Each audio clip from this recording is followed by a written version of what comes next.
Estimado público, muy buenas tardes. Me alegra poder reunirme con todos ustedes nuevamente para compartir un momento de reflexión y conocimiento. Mi nombre es Francinego Telicaldi Quispe, integrante del grupo número 7 de la carrera profesional de nutrición. Como recordatorio inspirador para este encuentro, quisiera compartirles una frase que nos invita a seguir creciendo. La justicia nace cuando miramos el dolor del otro como propio, inspirado por César Vallejo. Y en inglés sería Just begin with the pain of others as around. En esta ocasión les presentamos un análisis del cuento Paco Yunque, una de las obras más emblemáticas del escritor peruano César Vallejo. En este audiovisual abordaremos el tema La injusticia social reflejada en la infancia, una lectura en Paco Yunque, explorando sus principales implicancias sociales, literarias y críticas. Les invitamos cordialmente a visualizar este video y acompañarnos en esta mirada profunda hacia una obra que sigue dialogando con nuestra realidad. Para comenzar, conozcamos brevemente a César Vallejo. César Abraham Vallejo fue un poeta y narrador peruano reconocido como uno de los grandes innovadores literarios del siglo XX. Su obra se caracteriza por un profundo humanismo y por la sensibilidad social que desarrolló desde su infancia en Santiago de Chuco, donde vivió de cerca las desigualdades de su tiempo. Estas experiencias marcaron su mirada crítica frente a la injusticia, un rasgo que atraviesa gran parte de su producción literaria. Esta misma preocupación social se refleja con la claridad en Paco Yunque, cuento en el que Vallejo utiliza el escenario escolar para mostrar cómo la desigualdad, el abuso de poder, la discriminación afectan a los más vulnerables, evidenciando la realidad opresiva que él mismo observó en la sociedad peruana.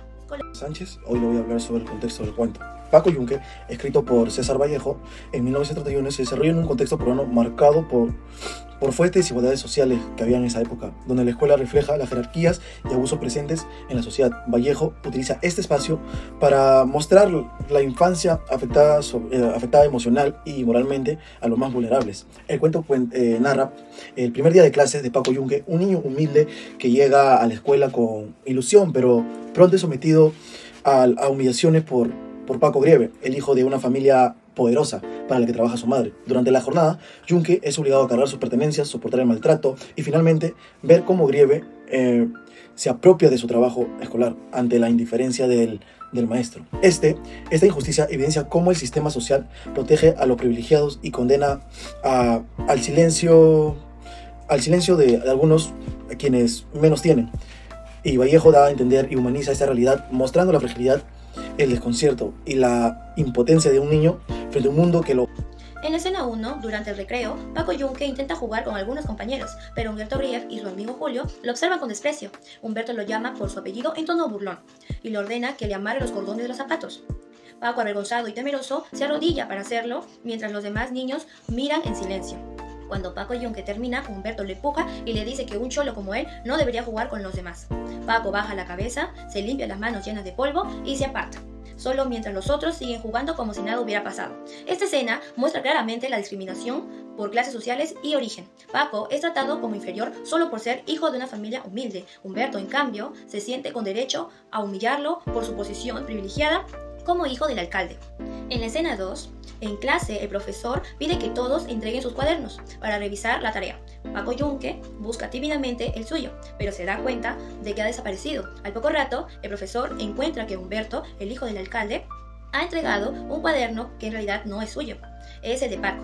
El profesor reconoce la letra de Paco y se da cuenta del robo. Pero Humberto protesta, grita y miente sin vergüenza, diciendo que Paco le copió. A pesar de las evidencias y actitudes desafiantes del niño privilegiado, el profesor, nervioso y temeroso, termina aceptando la versión de Humberto. Paco, impotente, tiene que soportar que su tarea sea atribuida a otro y que encima lo acusen injustamente. Esta escena expone un abuso de poder estructural. Humberto se aprovecha de su estatus social para apropiarse del trabajo ajeno y manipular la autoridad a su favor. Su impunidad no proviene de su inteligencia o esfuerzo, sino de su apellido. En la escena 3, en el aula, mientras el profesor no está mirando, Humberto empieza a molestar a Paco Yunque. Le jala el cuaderno, le esconde los lápices y le da pequeños empujones para que borre lo que había escrito. Paco, callado y asustado, intenta recuperar sus cosas, pero Humberto lo mira con desafío y le dice que él manda aquí en la clase. Los otros niños observan, algunos con miedo de intervenir y otros divirtiéndose a costa de Paco. Julio, amigo de Humberto, se suma a las burlas y le repite lo que dice el niño rico para humillar aún más a Paco. Él, completamente intimidado, no se atreve a responder ni a levantar la voz. En esta escena se evidencia un acoso escolar, donde Humberto utiliza su posición social para maltratar psicológica y físicamente a Paco Yunque. No es solo una agresión aislada, es un patrón de humillación, de burlas y abusos que se refuerzan porque los demás niños callan y las autoridades escolares no intervienen. Vallejo muestra cómo el bullying puede nacer de estructuras sociales injustas. Paco es vulnerable no solo por ser tímido, sino porque proviene de una familia humilde, mientras Humberto se siente intocable por ser el hijo del patrón. El acoso aquí no es solo personal, sino social. Refleja cómo la desigualdad se produce incluso entre los niños. El título de este caso es la reducción de desigualdades en el sector laboral, un desafío pendiente frente a la justicia social y al desarrollo sostenible. En el Perú, a pesar de tener un porcentaje de 53% bajo en nuestra región, hay algunos trabajadores que manifiestan que sufren de discriminación. Una de sus principales causas son por su color de piel, por su edad, por su género, su orientación sexual, alguna discapacidad que sufran o su lugar de origen. Además, hay trabajadores que han manifestado que no trabajan en un ambiente justo ni mucho menos inclusivo. Este caso trabaja con la ODS 10, la reducción de desigualdades, donde se garantiza tener un entorno inclusivo y lleno de oportunidades y también reducir todo tipo de discriminación. Cuando en un trabajo se sufre de injusticia, ya sea por su color de piel, por su género, por su orientación sexual, por su edad o del lugar de donde proviene, se generan desigualdades y esto afecta a la persona vulnerable. Por eso es importante promover un entorno laboral que sea inclusivo y justo en el Perú. Muy buenas tardes, en esta oportunidad voy a presentar la entrevista de Paco Yunque y la discriminación de poder en el Perú actual. Presenta al docente Carlos Bedoya. Le voy a hacer unas preguntas. ¿Qué mensaje principal cree usted que transmite el cuento de Paco Yunque? Bueno, definitivamente ahí lo que te transmite el cuento, el mensaje que te transmite el cuento de Paco Yunque es, lo primero es la diferencia social y vamos a estar viendo una clase dominante que domina y vamos a decir acá, abusa sobre una clase que es una clase trabajadora, ¿no? Y que tiene, pues, vamos a decir, pocos recursos para poderse defender. ¿Cómo interpreta usted la figura de Humberto Grieve dentro del cuento? Justamente, Humberto Grieve viene a ser acá la clase dominante, ¿no? Acuérdate que Humberto Grieve viene a ser acá el hijo de una autoridad del pueblo, donde están sucediendo aquí los hechos, ¿no? Y además es el dueño de una empresa, ¿no? Y supuestamente Paco Yunque, pues, es el hijo de la empleada que trabaja ahí, ¿no? Entonces acá, por el solo hecho, ¿no?, de que Paco Yunque es el hijo de la empleada, pues tiene que estar acá soportando esas humillaciones y maltratos que veíamos ahí en el cuento. ¿Qué papel cumple el profesor en la historia? ¿Es cómplice o víctima? Qué buena pregunta.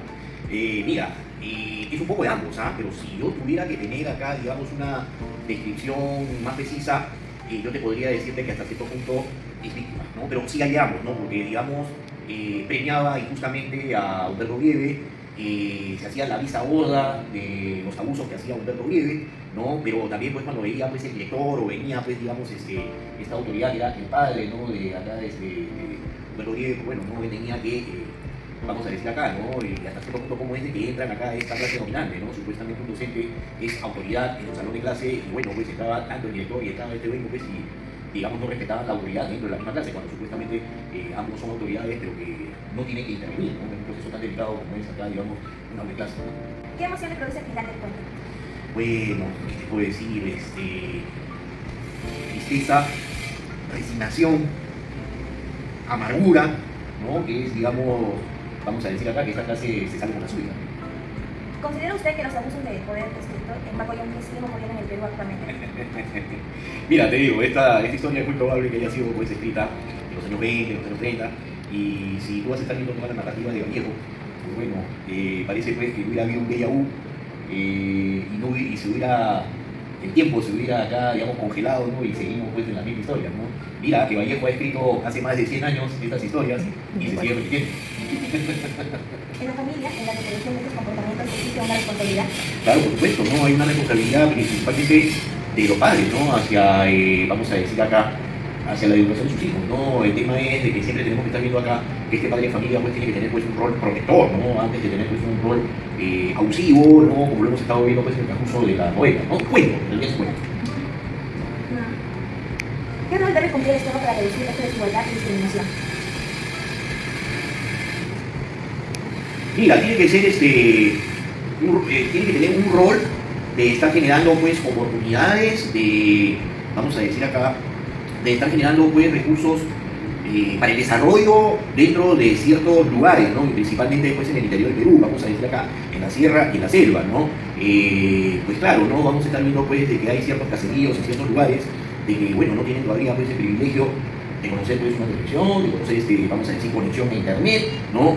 Y bueno, pues vamos a decir acá, ¿no? Vienen personas de que vienen del Perú profundo, ¿no? Y entran a un caserío, y entran a una casa, ¿no?